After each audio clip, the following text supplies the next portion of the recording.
It happened. Your avoidant ex broke up with you.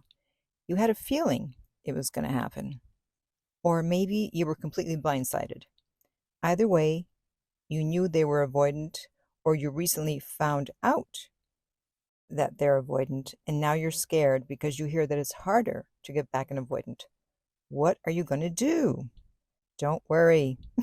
I'll tell you. Stay tuned and you'll find out. Hi, this is Lucia with The Art of Love.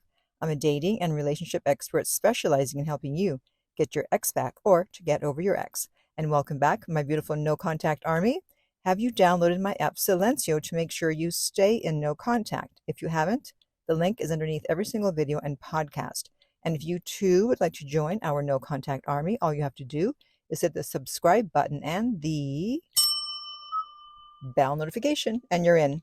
And to read our manual, go to nocontactsecrets.com, where you can read 2 free chapters before you purchase the book. So when you try to get an ex back, but especially when you're trying to get an avoidant ex back, the one thing you have to keep in mind is that if you don't give them the time and space to go through the stages, and you stay in touch, or you try to stay in touch, at some point they're going to pull away again, and it's probably going to be sudden, and they will disappear.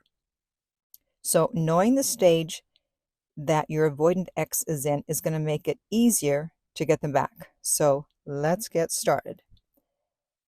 So the first stage is satisfaction and anger. And this only applies if you cheated on them or took them for granted. They're going to be angry, and they're also going to feel the satisfaction of being the dumper and kicking you out of their life. And they may even feel the satisfaction that you're begging for them back, and that you too are now in pain because they've been in pain. They didn't want to break up with you, but they felt they had no choice. And now they want you to experience that same pain. However, if there wasn't cheating and you didn't take your ex for granted or something similar to that, then their first stage will be relief, also known as the freedom stage for avoidance. As you may or may not know, avoidants value freedom, independence, and autonomy above anything else. They're actually more comfortable outside of a relationship. They hate to rely on anyone. And when you're in a relationship, you eventually come to depend on the other person. They also hate conflict and arguments and will avoid them at all costs.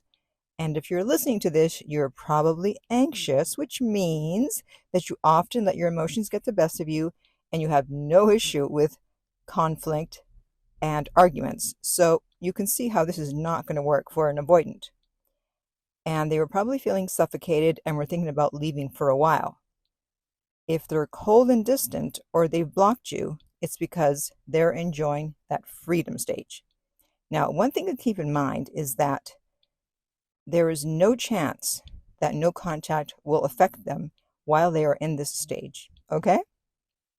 Now, the good news is that the stage does not last forever if you get into no contact and stay there.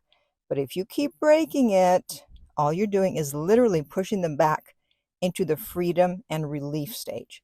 So if you want your ex to forever be in the freedom relief stage with you, hey, just keep breaking no contact.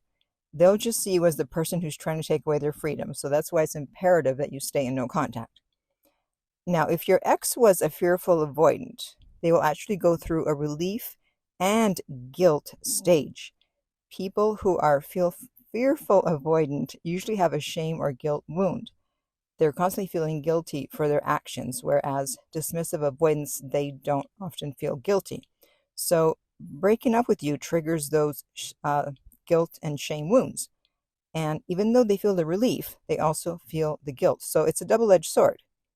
So in this stage, a fearful avoidant will text you to see how you're doing.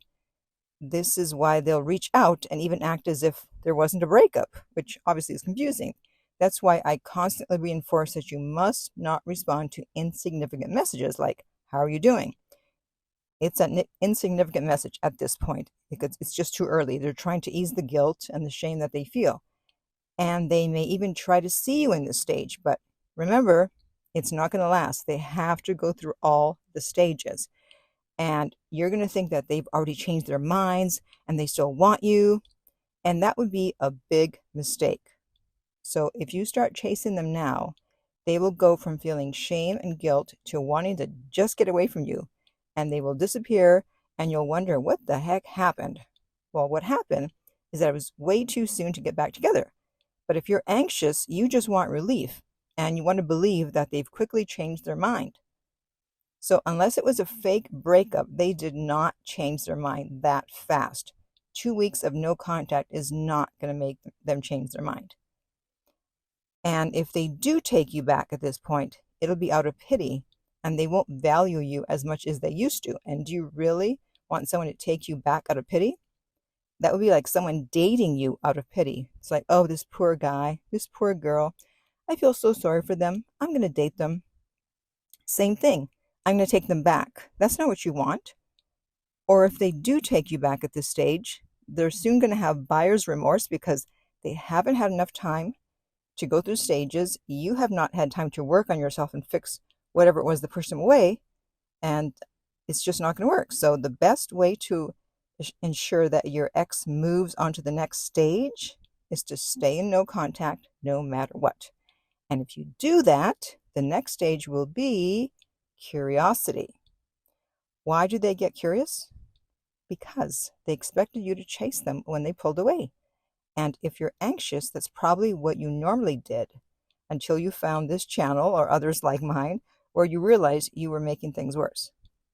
So how do you know they're in the curiosity stage? So glad you asked. If they had blocked you, they unblock you and they start to watch your socials, or they start to watch your socials because they never blocked you. And this is where people get excited because they think that just because an ex is watching their stories or liking a post, it actually means something. But at this point, it doesn't mean anything other than curiosity. And another sign that they're in this stage is if they start with the breadcrumbs, or what I call insignificant messages. As I mentioned before, things like, hi, how are you? How have you been? Hey, did I leave my Guns N' Roses t-shirt at your house? If they're texting random things that make no sense, that means they're in the curiosity stage. And they may also start asking mutual friends or family members they're still in touch with about you, or just casually bring you up in the hope to get some information as to what you're up to. Obviously, the more signs you see, the better the chances that your ex is curious and possibly interested in at least talking to you. But if they're just checking your socials once in a blue moon, then that does not count. At this stage, your avoidant ex's walls are still high. They're not as high as they were in the freedom stage, but they're still high. So trying to convince them that you've changed and chasing them while they're in this stage is only going to make their walls go back up. The only way for your ex to move to the next stage is for those walls to come down. That's why it's important that you don't screw up when they're in the curiosity stage, or they will never move onto stage 3, which is sadness and missing you. And I'm going to end it here for today. I know you wanted to know about sadness and missing you. I don't want to make this too long. However, there will be a part 2 if you're listening to this the week that it came out. So look for it next week with the same title. And if you're not listening to this the week it came out, then just search for a video of the same title, but it'll say part 2 at the end. I know, what a shock. But in the meantime, I want to hear from you. How long have you been in no contact, and how is it going? And if you would like my help to get your ex back, you can contact me at theartoflove.net and we will send you the rates. And the direct link is underneath every single video and podcast. If you found this video helpful, please like, subscribe, and share. If you're listening to this as a podcast, please rate and review. And finally, remember, love inspires, empowers, uplifts, and enlightens.